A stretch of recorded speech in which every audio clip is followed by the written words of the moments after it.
This is Jonathan Aggie of Fifth Pro Boxing Fans, joined by Gareth A Davies over Zoom. Gareth, it's been a tough few days. You've been obviously covering the passings of George Foreman and, of course, Colin Hart. Yeah, very, very sad few days, I guess, all we can say. Yeah, it has been. It has been, and very reflective more than anything as well, and obviously sad. The fact they've gone to greater glory, if you like. One great man from the sport who I had the privilege of interviewing many times, who's a kind of belongs to a legendary period in the sport and is a unique character in having won the world's heavyweight title 20 years apart. I mean, it's just beggars belief to think about it in Big George Foreman, and having got to know many people around him and members of his family and so on. And then, of course, Colin Hart passing, who was a brilliant colleague to be around, a really great friend, and almost more than anything in the last, I'd say, 20 years, a huge mentor to me and almost like a father figure in boxing. I mean, you mentioned before we started recording that I always said that to you. I think as we were off to have a lunch a few months back. So yeah, very sad, but also it's a gift to be able to speak about these people and project their lives, having spent time around them. And it be recorded. For example, recording My Life in Boxing. You said you watched it yesterday. My Life in Boxing with Colin just 5 weeks ago, where he was clearly not fully well. His voice was going, but he had so many pin sharp memories of what he's done in his life. Yeah, I mean, I remember seeing him at a show, a Queensbury show in December, and you know, he said to me that I said to him, "So how are you getting home, Colin?" And he said, "I'm just going to get the train home." And if anyone knows the walk from Wembley Arena all the way to the station, it's not round the corner, but he was at everything, every big press conference. You knew that he would be there. He's just going to be a big miss. Absolutely, he's unmissable. Um, his copy was his columns, and missable he will be. I mean, even, you cut him open, even though I called him Lord Hart of Harrow, I'd called him it for years. Hello, young man, he'd say, "I'm Lord Hart of Harrow." But he was from the East End and he bled claret and blue of West Ham. And he used to take his bus pass or his tube pass and go for free and watch all the West Ham games, come down from Harrow. Never had a mobile phone, so you had to call Cindy, his wife, to find out where he was when he wasn't at home. 2353, leave a message and we'll get back to you. But he always got back to you as well. He loved talking boxing.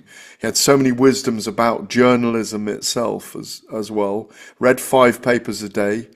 As I say, never had a mobile phone, so he's very perspicacious in the way that he covered the sport. 55 years a byline in the Sun. He was writing to the very end. Just, that's what I think about now in reality. I mean, obviously I treasured him and loved him being around as a friend, mentor and colleague. But when I put it in perspective now and think that he had bylines 55 years in the Sun and that he was covering boxing, and was a crime correspondent in the late 50s, and had great wisdom and experience about a particular profession that's changed so much.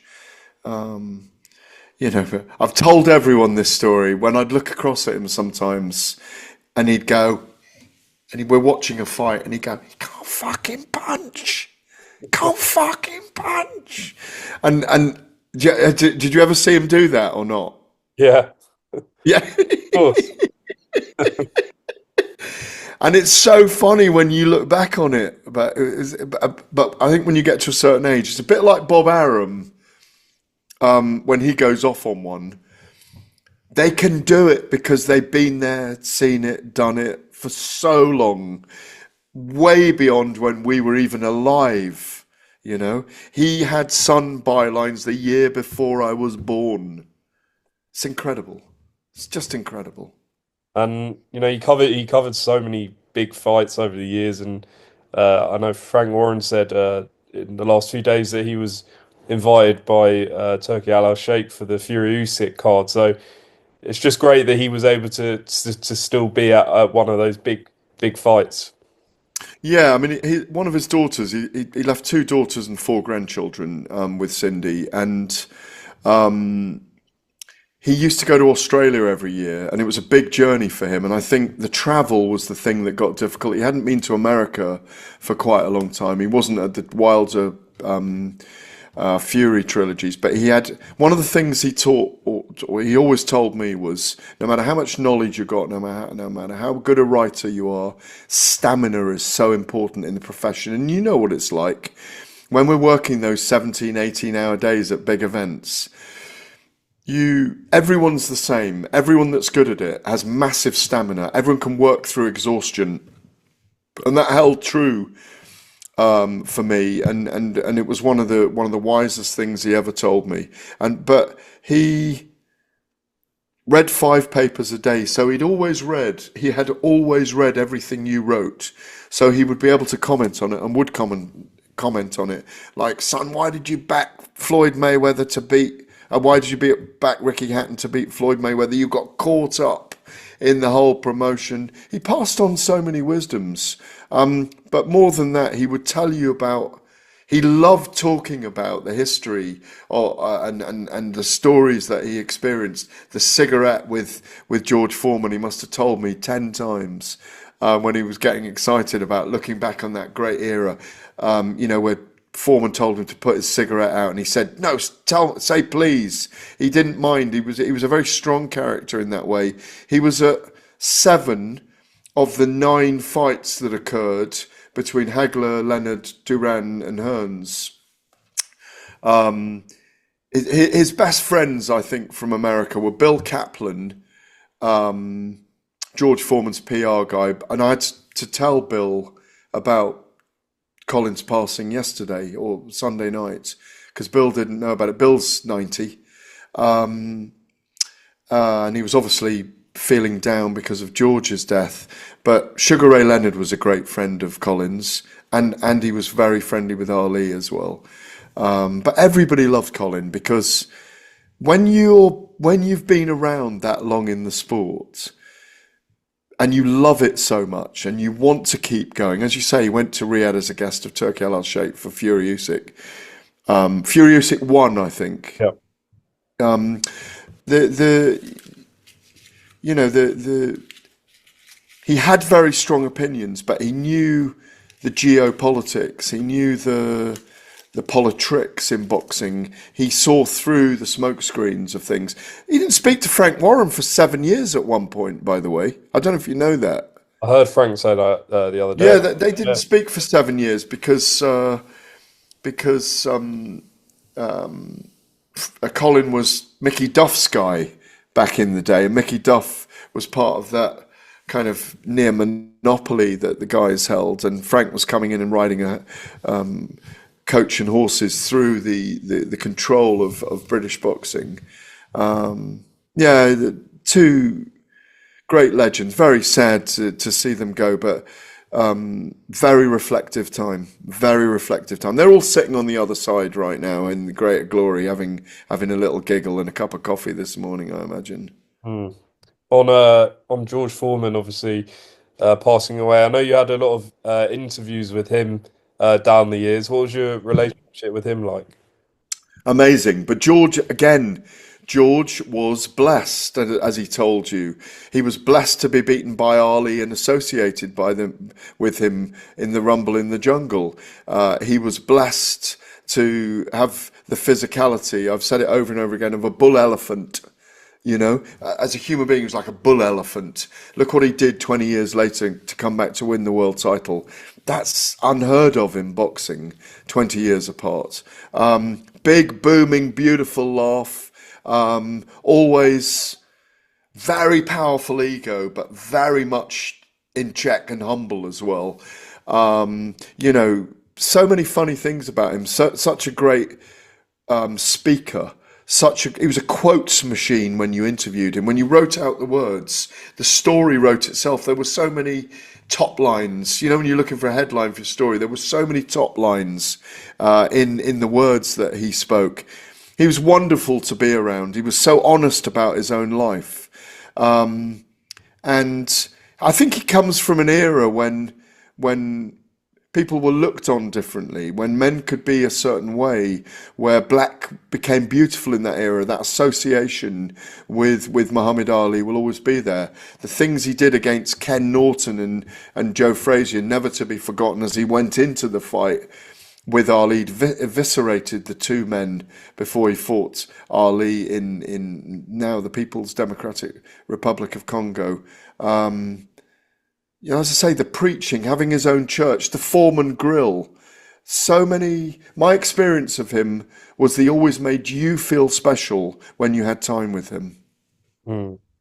Well, all I can say is send our condolences to their families at this time, and as a colleague of Colin, we're going to miss him dearly. So much, so much. Yeah, He's going to leave a big empty space every time yeah. we're around at events. That shock of white hair, big smile, and the steely gaze. He always used to have a toothpick out of his mouth as well. He great character, great storyteller, great journalist, and not just in boxing, by the way. Did 8 Olympics. He covered athletics. He even covered show jumping. Very, very knowledgeable, and a life fully lived. Yeah, amazing stories as well. You could literally just listen to his stories all day long. Yeah, yeah, yeah, yeah. So yeah, just on a few other topics, Gareth. On Friday, I believe, Jake Paul said on his podcast about a fight with Anthony Joshua. What was your reaction when he said that? Plausible. I didn't like the things he said about Anthony Joshua, but obviously he's a master salesman. He's trying to get the skin off, or get under the skin and get the skin off Anthony Joshua a little bit.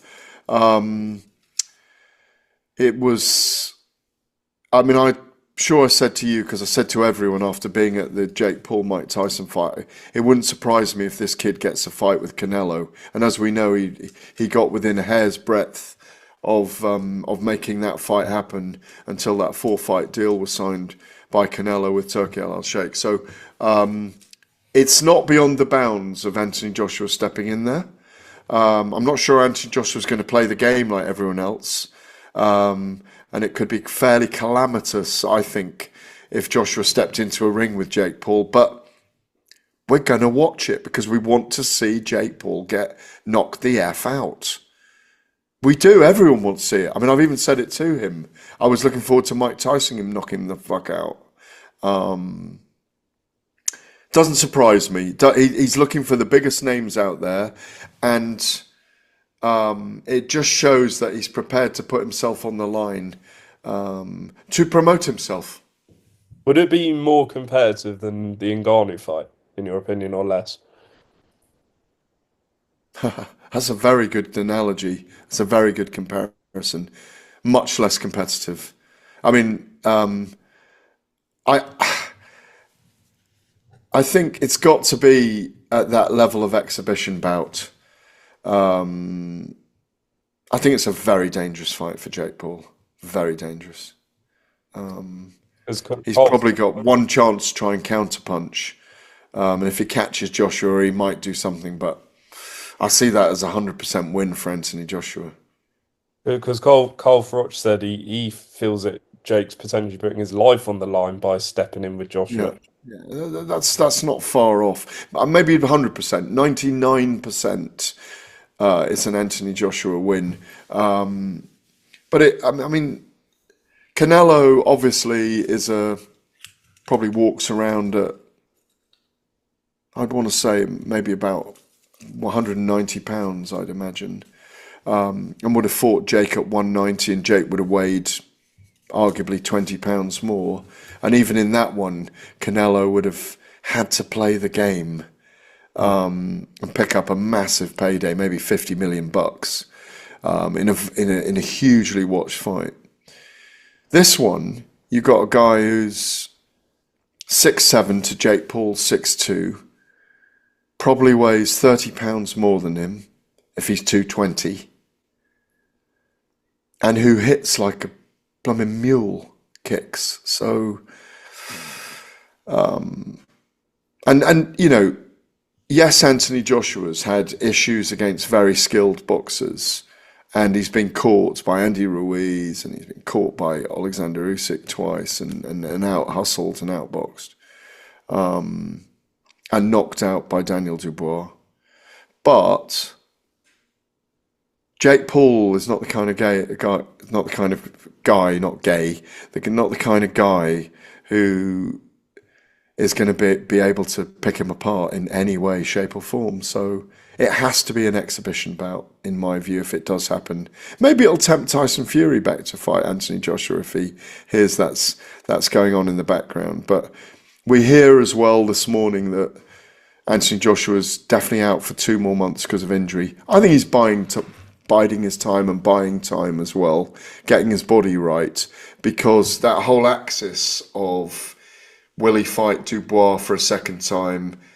If Dubois perhaps fights Usyk and wins against Usyk, and Usyk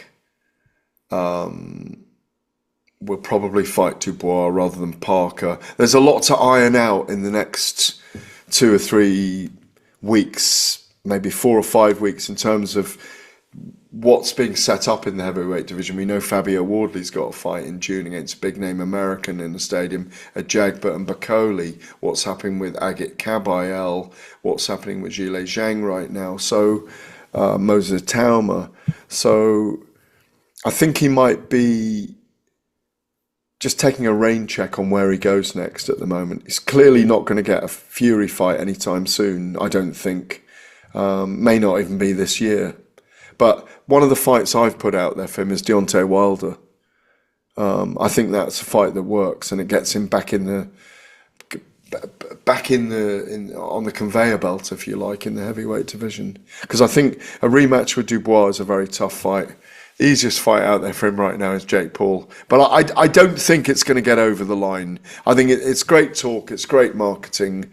A little bit of me thinks it might happen, Jonathan, but realistically, I don't see it getting over the line.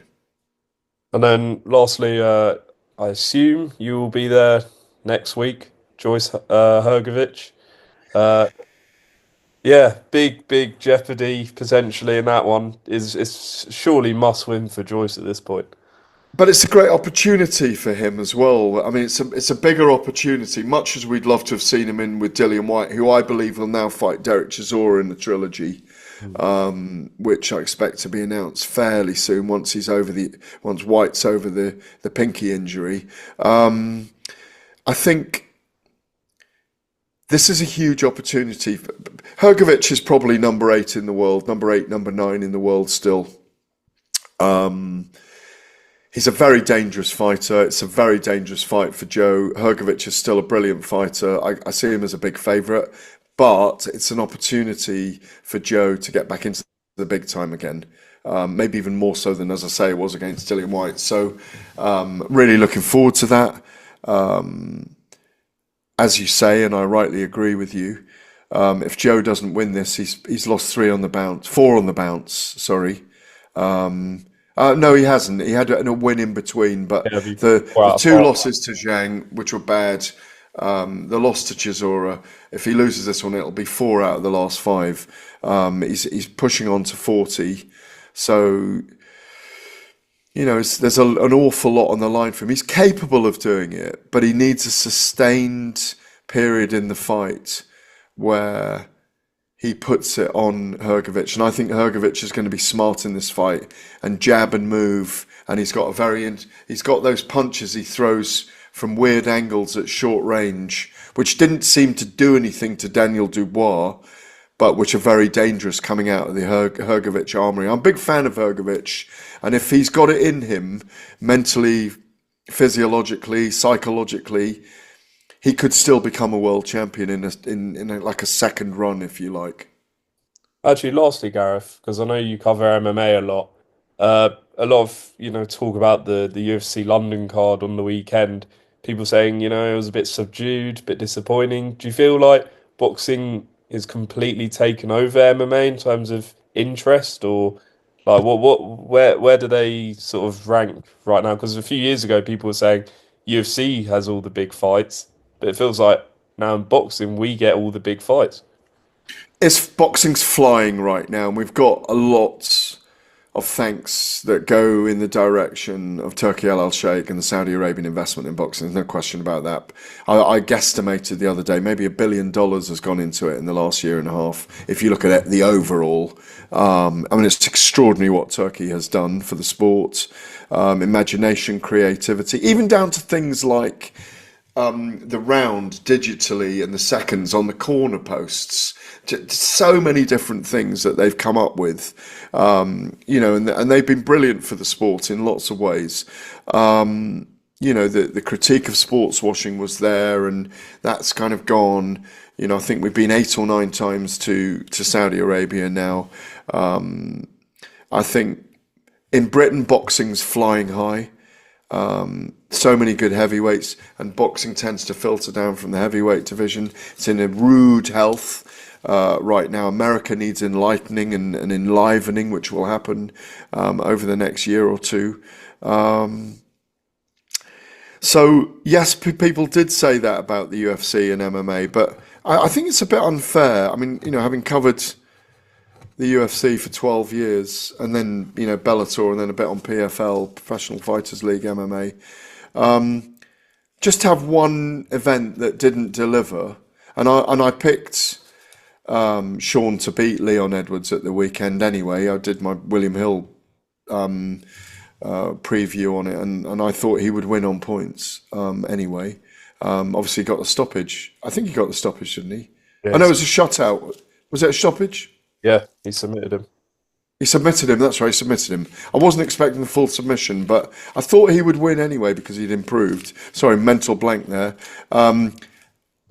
Great to see the career of Molly as well, and her retire finally. I'm glad she's not going on too long. But sometimes I think it'd be unfair, having seen so many great MMA events from the UFC, both here and abroad, to just judge them on one event. It was just an off night. And they've been a little bit shorn of stars recently. But yeah, I mean, I think people were looking for an easy headline that people were disappointed for once. The crowd wasn't in at the very beginning and didn't stay till the end. It happens. It happens. But I think boxing's flying high. But look what's happening. You've got a lot of people who are involved in MMA coming towards boxing at the moment. There's a lot of people starting to look a lot more closely, and I'm working with them in bare knuckle. BKB 38 at the weekend in Wolverhampton. It was incredible. And they've got, an event coming up in Myrtle Beach, South Florida. Jack Marshman's fighting for the cruiserweight title against Cub Hawkins. I'll be covering that. There's a fight in Cardiff on April the 19th. I think the mass combat ranks are on the move. People know that it entertains, and occasionally, no one runs to fight in the playground because it's a false dawn, because all they're doing is facing off and not delivering that visceral, raw action we're used to. And I think that's what happened on Saturday night. Gareth, appreciate your time as always. I would tell people to definitely watch Talk Boxing, your podcast with Spencer and Colin Hart. Great watch. Great No, to no, it's not. It's My Life in Boxing, and my it's on life the in boxing. TalkSport Boxing YouTube channel. It's a series of 9 episodes we recorded recently. We did Sean Porter, that's gone out already, Thomas Treiber, Spencer's story, and Colin's the 4th in the series of 9. And I think it was brought forward, obviously, because of his passing. But it's just on the TalkSport Boxing YouTube channel. It's very easy to find. Thank Yeah, you. definitely watch that. It's a great watch. Gareth, appreciate your time. Speak to you soon. You're welcome, Jonathan. Always a pleasure.